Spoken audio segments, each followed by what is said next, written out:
बिस्मिल्लाहिर्रहमानिर्रहीम। अस्सलाम वालेकुम नाज़रीन, मैं हूं शिराज अवैसी और आप देख रहे हैं प्रोग्राम कड़वा सच।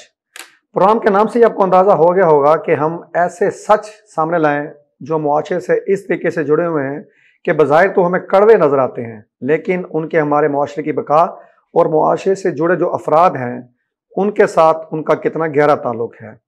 आज हम इस प्रोग्राम में बात करेंगे लेबर वेलफेयर कॉलोनी के बारे में, और इसी जो टॉपिक पे गुफ्तगू करने के लिए मेरे साथ मौजूद है सीनियर तज़कियाकार सैयद यज़दानी गिलानी साहब, जिनसे हम जानेंगे कि लेबर वेलफेयर कॉलोनी के जो अलाटीज़ हैं क्या वो वाकई हकीकी अलाटीज़ हैं, और अगर वो हकीकी हैं तो किन मसाइल से दो चार हैं, अगर वो मसाइल से दो चार हैं तो उनका हल के लिए क्या इकदाम उठाए जा सकते हैं, और अरबाब अख्तियार तक हम किस तरह उनकी आवाज़ पहुँचा सकते हैं।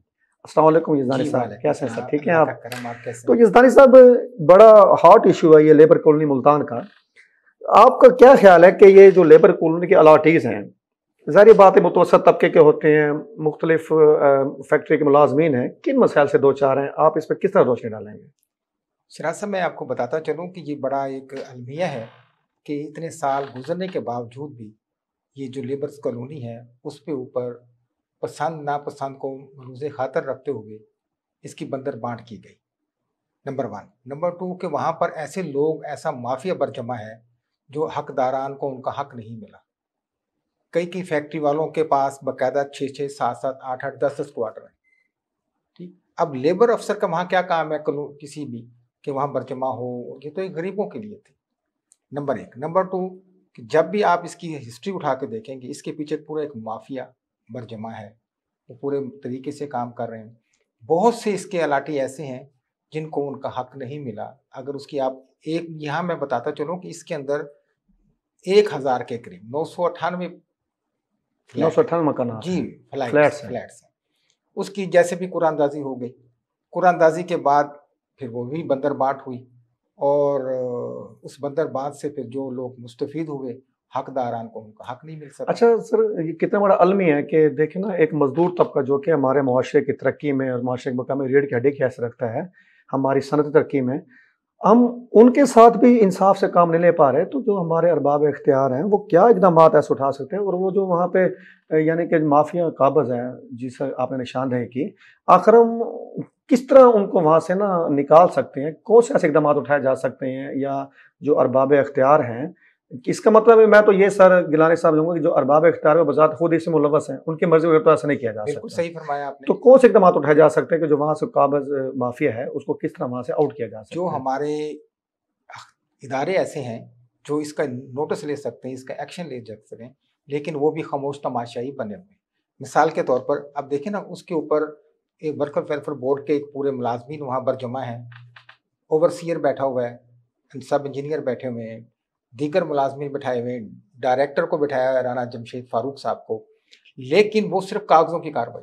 सर इसका मतलब पूरा सेटअप है ना? पूरा सेटअप है। अच्छा देखे ना, ये पूरा एक सिस्टम होता है, छोटे अफसर से लेकर बड़े अफसर तक, जारी बात है 8-10 लोगों की चेन होती है, तो फिर तो मैं ये समझूं कि जो 8-10 लोगों की पूरी चेन है वो पूरी की पूरी से मुलव्वस है। कोई उसमें एक ऐसा अफसर नहीं है जिसको वर्कर्स का ख्याल हो, उनके मफादात का ख्याल हो, उनकी बका का ख्याल हो। इसका मतलब ये है कि हम अंधेर नगरी में रह रहे हैं। हकीकत यही है कि इस बहती गंगा में सभी लोग हाथ धो रहे हैं, बल्कि नहा रहे हैं। अब देखें, ओवरसीयर है, वो वहां बरजमा है, उनकी ड्यूटी है, कोई पुरसान हाल नहीं।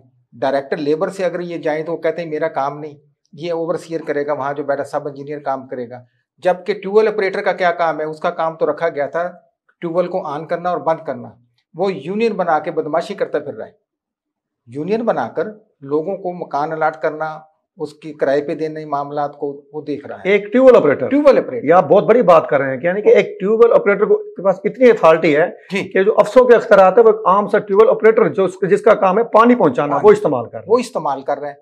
और वहां पर जो दीगर लोग बैठे हुए हैं, जो कब्जा माफिया है, जिनको जो अलाटी भी नहीं है, वो किसी ने खरीदा, किसी ने परचेज किया, कोई किराए पे बैठे हुए हैं, उनकी एक बदमाशियां हैं, उनका एक ग्रुप है माफिया का। अब देखें कि उसके अंदर पिछले दिनों मेरी बात हुई डायरेक्टर लेबर से, मैंने उनसे पूछा जमशेद साहब से कि ये अंदर जो तंदूर लगे हुए हैं, होटल बने हुए हैं, दुकानें बनी हुई, बारबेक्यू, बिलियर्ड रखी हुई हैं, दीगर मामला आता है, ये क्या चीज़ है? वो कहने लगे जी मेरे काम में ये लोग नहीं आते। मेरी कौन कह रहे हैं सर? ये सब कह डायरेक्टर रहे साहब हैं, फरमा रहे हैं डायरेक्टर साहब कह रहे हैं, राणा जमशेद साहब, फारूक साहब, कि मेरे पास इसका कोई हल जो नहीं। मुकम्मल जिम्मेदार हैं जिम्मेदार उस कॉलोनी के। वो कहने लगे जी कोई रखे ना रखे लोगों को, क्योंकि बाहर से रोटी लानी पड़ती है, गैस के सिलेंडर बाहर से भरवाने पड़ते हैं, ये दीगर मामलात हैं। तो मुझे ये बताइए कि सारे मामलात फिर देख कौन रहा है? अच्छा सर, वो ठीक है उनकी बात कि तंदूर होने चाहिए, होटल्स होने चाहिए, लोगों को बाहर नहीं जाना चाहिए, लेकिन क्या वो तंदूर मालकान, होटल मालकान या कोई भी जो बिजनेस कर रहे हैं, क्या वो बाकायदा किसी प्रोग्राम के तहत उन्होंने अंदर दुकानें लगाई हुई हैं?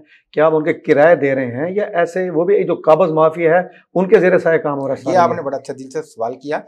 दरअसल ये जो क्वार्टर है ना, फ्लैट है, वो एक परचेज कर लेते हैं या वो किराए पे ले लेते हैं। उस मकान के अंदर ये कारोबार हो रहे हैं, मकानों के अंदर। मकानों अच्छा, बकायदा दुकानें भी नहीं है? कोई दुकान यानी कि वहाँ मार्केट नहीं है क्या? नहीं, नहीं नहीं नहीं, कोई ऐसा सीन नहीं है। तो क्या जो यहाँ जो इनके यानी कि बनाने वाले थे कॉलोनी, जो इनके मनसूबा साज थे, जिन्होंने डिजाइन तरतीब दिया था, ये तो सर एक यानी कि जिंदगी के लिए बड़ी कमर्शियल एरिया था, वो अभी तक गैर आबाद है, वहां तो बना ही कुछ नहीं। अच्छा, मार्केट बनी नहीं है वहां? बना ही अच्छा, मार्केट बनाने के बजाय उन्होंने क्वार्टर्स में उनको कारोबार करने की इजाजत दे दी। अच्छा सर गिलानी साहब, आप ये देखें ना, जो शख्स वहां पे काबज माफिक मुस्तरद कर सकते हैं, क्या वो कारोबार करने की इजाजत दे सकते हैं? ये भी तो आप देखें ना। अच्छा सर ये बताएं, उन्होंने जिस तरह कब्जा किया हुआ है, यानी कि क्या अगर इसको दूसरे तनाज़ुर में देखें, काबज माफिया उस वक्त कब्जा करता है जब उसके पास एक लाइफ टाइम हो कि यार ये चीज़ हमेशा के लिए मेरे पास रहेगी।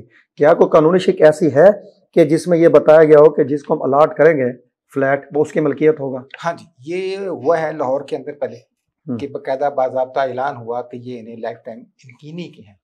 अब ये लोग, होता ये है कि जो कुछ लोग वहाँ से दूर के रिहायशी हैं, वो अपना निकलने वाला फ्लैट जो है वो किसी वजह से वो बेच देते हैं, उसका बाकायदा स्टाम्प लिखकर, और वो बिक जाता है। अच्छा, वो जो बेचते हैं क्या वो आम बंदे को बेच सकते हैं या वो भी जो वर्कर हो किसी, यानी कि फिलहाल तो जिसको भी वो बेचारा डाल लगता है वो बेच देता है। ये तो गैर कानूनी अमल नहीं हो गया फिर? लेकिन वो कर रहे हैं। अच्छा, वो होने के बाद क्या होता है कि वो वहां पर आ जाता है और अपनी दादागिरी शुरू कर देता है। अब जब इनसे बात की जाए या इनसे सवाल पूछा जाए कि जनाब ये जो गैर मुतल्लका लोग हैं ये कैसे है, ये कहते हैं जी हम उसको कैसे रोक सकते हैं, हमने तो कुरानदाजी के जरिए उन लोगों को दे दिया, अब उन्होंने आगे किसी को सेल किया, इससे हम कुछ नहीं कर सकते।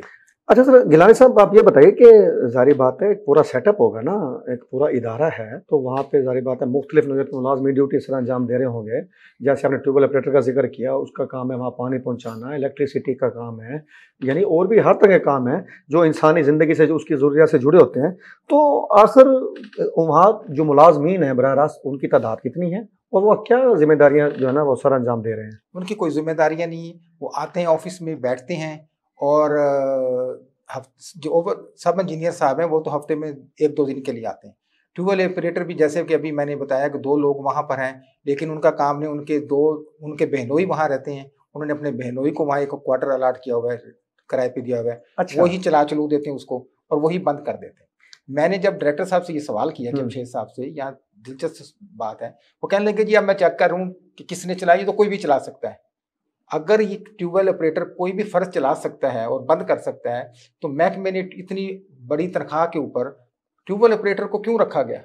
आखिर उसकी जिम्मेदारी है बंद करना, उसकी देखभाल, टेक्निकल मामला है, कोई शॉर्ट लग जाए, कोई करंट लग जाए, कोई मसला और हो जाए, कौन जिम्मेदार है? लेकिन वो कहते हैं ऐसा कोई सीन मेरे पास यानी कि आप कहना चाह रहे हैं अंधेर नगरी चौपट रहा है। अच्छा ये बताएं गिलानी साहब कि जारी बात है कि वहाँ जो लोग रह रहे हैं, क्या हुकूमत ने जो इनके लिए कॉलोनी बनाई थी वो अलाटमेंट, फ्री अलाटमेंट थी या उनसे कोई माहाना रकम वसूल की जाती है? नहीं, ये फ्री अलाटमेंट थी और उसके बाद लेकिन अब वो इनसे, अच्छा मैं आपकी बात काट रहा हूँ, फ्री अलाटमेंट थी तो कौन सी ऐसी यानी कि शरायत और जवाबें थी जिस पर पूरा उतर के यहाँ पे ना ये फ्लैट हासिल किया जा सकता है? ये इस बेसिकली सोशल वेलफेयर के जो मुलाजमीन हैं उनसे जो रिलेटेड हैं, ये फैक्ट्री वालों से उनके नाम लिए गए। सही, ये कितने अरसे से कितने मुलाजमीन आपके पास काम, उन्होंने जिन लोगों के नाम दिए वो उनका बंदर बांट हो गई। जाहिर बात है क्राइटेरिया है ना सर जी। अच्छा, अलाटमेंट में क्राइटेरिया के तहत तकसीम कर दी गई। अच्छा सर, ये बताएं, जारी बात है वहाँ जो लोग रह रहे हैं सारे तो नाजायज़ काबज़ी नहीं होंगे ना, हकदार भी होंगे, मुस्तहिक भी होंगे। अच्छा, कॉलोनी में जो लोग रिहाइश पज़ीर हैं, आप बड़ी-बड़ी जो गेटेड कम्युनिटीज़ हैं, वहाँ आप देखते होंगे सो उनकी यानी कि कमिटीज़ बनी हुई हैं, यूनिट्स बनी हुई हैं, जो वहाँ के लोगों से माहाना तो रकम वसूल करते हैं और वो रकम वसूल करके उनके मसाइल का अज़ाला करते हैं। जिससे ये है कि जो कॉलोनी का रहने वाला है, वो तमाम मसाइल से बिल्कुल बेनियाज़ हो जाता है और बेफ़िक्र होकर अपनी जो ज़रूरियातें यानी कि ज़िंदगी है, वो सरअंजाम देता है। लेकिन यहाँ पे लोगों को भी ज़ाहिर बात है, लेबर कॉलोनी के लोगों को भी मसाइल का सामना करना पड़ता होगा।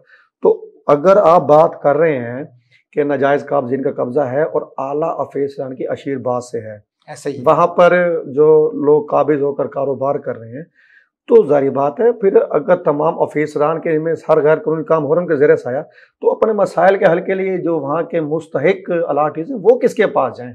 वो कहीं भी नहीं जा सकते बेचारे, वो कहाँ जाएँ? ये जाएँगे, मैं कह रहा हूँ कि उन्होंने कई लोगों ने डायरेक्टर साहब का कई बार दरवाज़ा खटखटाया, लेकिन मसूफ़ जो है पहली बात तो उनसे मिलते ही नहीं है। अरसा दराज से ये मुल्तान में तैनात हैं राणा जमशेद साहब, और देख लें कि लोग उनके दरवाज़ों पे जाते हैं, उनके ऑफ़िस के चक्कर लगाते हैं और उनको अपना लेटर माँगते हैं, वो लेटर देने के लिए तैयार नहीं, जैसे उनके बाप की जागीर हो। भाई ये उन गरीबों का हक है, उन्हें दे दें, आपने क्या करने हैं? जब वो उनका मौक़िफ़ ये है कि जिस तमाम जो 998 क्वार्टर हैं या फ्लैट हैं, ये इनमें लोग रिहाइश पज़ीर हैं, जबकि ऐसा नहीं है, बेशुमार आज भी खाली पड़े हुए हैं, आज भी ताले लगे हुए हैं। महकमे की अशीरबाद के बगैर, महकमे के वो कहने के बगैर उनको ना तो लेटर मिलेगा, ना ही उनका काम होगा। जो करना है वो कहते हैं आप कर लें, हम किसी के जवाबदेह नहीं हैं, हम जवाबदेह हैं, जिसको देना है वो हमसे खुश हैं, ठीक है? सब इंजीनियर भी यही कहता है, ट्यूबवेल ऑपरेटर भी यही कहते हैं, इलेक्ट्रिशियन भी यही कहता है। अब मुझे बताएं कि फी घर 1,000 रुपये ले रहे हैं। अब 1,000 के हिसाब से अगर उन्हीं की बात मान ली जाए और ये देखें 1,000 लोग वहाँ रह रहे हैं, ये तो तकरीबन 9-10 लाख रुपए 10 हो गए लाख रुपए मंथली। पता है। वो कहते हैं जी इसमें 200 रुपया तो ले लेते हैं सफाई वाले, 200 रुपये ले लेते हैं पानी वाले, 200 रुपया 600 रुपये लेते हैं पानी के लिए, हम ट्यूबवेल जो चलाते हैं। अब मुझे बताइए इतनी खतीर रकम जो है उसका कोई चेक एंड बैलेंस, वो कहते हैं मेरी जिम्मेदारी नहीं है, मैं इसका अच्छा गिलानी साहब, सुप्रीम ऑफिसर तो नहीं है ना, ज़ाहिर बात है इनके ऊपर कोई अथॉरिटी होगी और लेबर रेगुलेशन मुल्तान में तो नहीं होगी ना, और शहरों में भी होगी। बिल्कुल ऐसे तो ही। एक मरकज़ी अथॉरिटी भी होगी जो कि इन मामलात को देखती होगी, उन पे चेक रखती होगी। आखिर इन जो मौसूफ़ हैं, इनकी कुछ चेक करने के लिए किसी के पास बंदा कंप्लेन कर सकता है, जो वहाँ के रहने वाले अथॉरिटीज़ हैं, मुस्तहिक हैं। आप उनके बारे में उनको क्या मशवरा देंगे कि वो अपने जो दुखड़े हैं वो लेकर कहाँ जाएँ? जब ये लोग मेरे पास आए मुतासरीन और उन्होंने हमसे रब्ता किया कि जनाब ये हमारे साथ बड़ी जुल्म और ज़्यादती हुई, तो हम लोगों ने उनका न्यूज़पेपर में उनकी खबरें चलनी शुरू हुई, तो अल्हम्दुलिल्लाह वो दिन ब दिन लोगों का इज़ाफ़ा होता जा रहा है। जब मैं उस खबर के बाद ही बाकायदा महकमे के चंद लोग, जिसमें सब इंजीनियर और दीगर ट्यूबवेल ऑपरेटर और कुछ लोग लेकर मेरे पास आए कि जी कुछ ले दे कर लें। लेकिन जब उन्होंने देखा कि यहाँ ऐसा कोई सीन नहीं, उनको कहा कि जो मुस्तहिक हैं उनके मामलात को आप देखें, उनको उनके मामलात हल कर दें, हमें कुछ लेना देना नहीं है। अच्छा, फिर वो बड़े परेशान हुए कि यहाँ तो लेना देना भी नहीं, आउटसाइडर लोगों को लेके आ गए जिनका इस कॉलोनी से कोई लेना देना नहीं है। उसके बाद फिर मुझे फ़ोन आता है डायरेक्टर साहब का कि जनाब ये मामलात को आप देख रहे हैं। मैंने उनसे सवाल पूछे तो वो जवाब देने से कासिर है। वो कहते हैं जी इसमें आपको क्या लेना देना, आपको कोई प्रॉब्लम वो मुझे बताएं। मैंने कहा जी हमें तो कोई प्रॉब्लम नहीं, हमें तो प्रॉब्लम ये है कि जो वहाँ का एक बासी है, गरीब आदमी है, मजदूर आदमी है, दिहाड़ी वाला बंदा है, उसको आप अलाट भी हो चुका है फाइल के अंदर और उसको क्वार्टर नहीं मिल रहा, वो आप दे दें उसको। अच्छा सर, ये हमारे मुआशरती बदकिस्मती भी है ना कि दे दिला के भी जो लफ्ज़ इस्तेमाल किए वो ऐसे में राजुल आम है, ऐसे सिलसिले चलते रहते हैं। लेकिन मेरे ख़्याल में इस दफ़ा उन्होंने जो है ना गलत अंदाज़ा लगा लिया हमारे इदारे के बारे में जी जी जी या जी। हमारे इदारे के ज़िम्मेदारान के बारे में कि हर बंदा बिकाऊ नहीं होता। बहुत शुक्र है गिलानी साहब बेहद कि शुक्रिया आपने आपका। जो है ना। यहाँ मैं थोड़ा सा एक जिक्र जी, करता जी, चलूंगा जी। कि आज भी सुबह मेरे पास एक डॉक्टर साहब आए, गुलाम रसूल साहब। जी, जी। उन्होंने कहा जी ये मेरा लेटर है और बंदे मैं ला रहा हूँ, हम बाकायदा डायरेक्टर साहब के ऑफिस का घेराव करेंगे, आप हमें कवरेज दें, हम डीसीओ साहब का घेराव करेंगे, उनके जाके बाकायदा हम इकट्ठे करके लाते हैं लोग, क्योंकि हम एक एक आते हैं और मार खा के चले जाते हैं। इसके में गिलानी साहब के लोग बेबस हो चुके हैं और जब बेबसी इंतहा को पहुंचती है तो और अगर जायज़ रास्ते से उनके मसाइल हल नहीं होते तो फिर एहतजाज का रास्ता बचता है, पुरअमन एहतजाज का रास्ता बचता है। और जो वहाँ के अथॉरिटीज़ हैं उन्होंने उसी पुरअमन एहतजाज के रास्ते को यानी कि आपके कहने के मुताबिक अपनाने का उन्होंने ऐलान किया है कि हम बाकायदा एहतजाज करेंगे आने वाले अगर दिनों हमारे में आप मसाइल को देखेंगे हल किया इंशाल्लाह गया। 2-4 दिन तक वो बाकायदा इकट्ठे हो रहे हैं, उनकी बाकायदा इकट्ठे होकर वो कह रहे हैं कि हम जनाब जितने अरसे से बरजमा सीटों पे बैठे हुए हैं और हमारे क्वार्टरों पे किराए पे दिए हुए हैं, हमारे मखून चूस रहे हैं, इनका तो कोई सदेबाब होना चाहिए। चलो किसी ने तो हमारी आवाज़ बुलंद की, किसी ने तो हमें हमें हम हाईलाइट किया, तो वो खुशी के मारे आज मुझे जब आए तो कहने लगे जी आप पहले आपको मुँह मीठा करवाएँ या आपको अपना दुखड़ा सुनाएँ। मैंने कहा नहीं आप अपना मसला बताएँ। उन्होंने कहा जी ये मेरा मसला है। खुशी इस बात की है कि आप हमारी आवाज़ उठा रहे हैं बगैर किसी लालच के, और दुखड़ा हम लेकर आए कि ये हमारे साथ ज़ुल्म और ज़्यादती हो रही है, और ये लोग कर रहे हैं। वहाँ पर जो गन पॉइंट पे लोग बदमाशी कर रहे हैं, जुआ खाने खुले में रात को जनाब मामला आते हैं, सिक्योरिटी गार्ड उनके अपने हैं, तो इसका अगर चेक एंड बैलेंस नहीं होगा तो ये लोग कहाँ जाएंगे। नाज़रीन, बड़ी हैरत अंगेज़ बात है कि जो सरकारी इदारे हैं जो आवाम की फ़लाह के लिए बनाए गए हैं हुकूमत की तरफ से, जब हम निशानदही करते हैं आवाम के मसाइल को लेकर उनके सामने, तो बजाय उन मसाइल को हल करने के वो अपने कारिंदों को भेजते हैं हमारे पास कि आप जाएं और उनके साथ लेन देन करें, कि आप दे दिला करें, मामला ख़त्म करें। यानी कि उनके मसाइल हल करने में उनकी दिलचस्पी नहीं है, बल्कि जो एक लफ्ज़ है दे दिला, वो ये कहते हैं कि हम अपनी जो एक बादशाहत है वो हमारी कायम रहे, उसको डिस्टर्ब ना किया जाए। तो नाज़रीन, ये था आज का प्रोग्राम जिसमें हमने निशानदही की लेबर कॉलोनी मुल्तान के जो अलाटीज़ हैं, जो बेचारे मज़लूम मुलाज़मीन हैं मुख्तलिफ़ फैक्ट्री में काम करने वाले, कि उनको कितने मसाइल का सामना है। और उम्मीद है कि जो ये हमारा कड़वा सच है ये अरबाब इख्तियार तक पहुँचेगा और वो इसको हल करने में अपना किरदार अदा करेंगे। तो नाज़रीन, हम इजाज़त चाहेंगे, अगले प्रोग्राम में हम एक नए मौजू के साथ हाज़िर होंगे। उस वक़्त तक इजाज़त, और हम याद से कि हम आपके फ़ीडबैक का भी इंतज़ार करेंगे। बहुत शुक्रिया। अस्सलाम वालेकुम।